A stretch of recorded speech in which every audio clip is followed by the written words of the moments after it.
অন্নপূর্ণা যোজনায় যাদের status rejected বা রিজেক্টেড ফর ফার্দার ভেরিফিকেশন দেখাচ্ছে, তোমরা আগে ক্লেম করার জন্য হুড়োহুড়ি করবে না। ক্লেম করার আগে অবশ্যই অ্যাপ্লিকেশন ফর্মটা তোমরা ডাউনলোড করে নাও, বা তোমাদের কাছে থাকলে একটু তোমরা ওটাতে মিলিয়ে নাও যে তোমরা কোন তথ্যটা ভুল দিয়েছো। যদি দেখো যে অনেক সময় ওনারা দেখিয়ে দেখাচ্ছেন বা বলছেন যে এইটা তোমরা ভুল করেছো, এই রিজনের জন্য তোমার রিজেক্টেড হয়ে গেছে, বা অনেক সময় ওনারা দিচ্ছেন না, তাই ক্লেম করার আগে অবশ্যই তোমরা অ্যাপ্লিকেশনটা ডাউনলোড করে অ্যাপ্লিকেশনটা ভালোভাবে চেক করে নাও।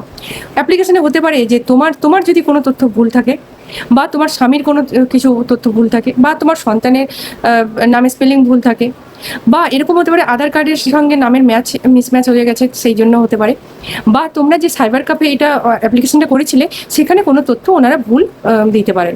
তো সেগুলো আগে চেক করে নাও, দিয়ে চেক করে দেখো কোন তথ্যটা তোমরা ভুল দিয়েছ, সেই মতো তোমরা ক্লেম করবো।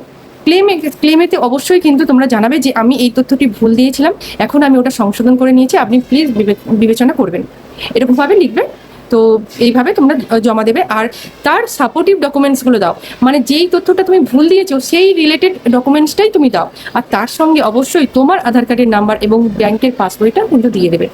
রিজন ফর ক্লেমস যে অপশনটা দেখাচ্ছে, ওখানে ওপরের অপশনটা কি হবে, যদি তোমার কোনো তথ্য ভুল আছে তুমি বুঝতে পারছো, তাহলে তুমি ওপরের অপশনটা ক্লিক করবে। আর যদি তুমি দেখো যে না, কোনো তথ্য তুমি ভুল দাওনি, ওনাদের কোনো কিছু ভুল হয়েছে, তাহলে অবশ্যই সেকেন্ড অপশনটা হবে। ঠিক আছে?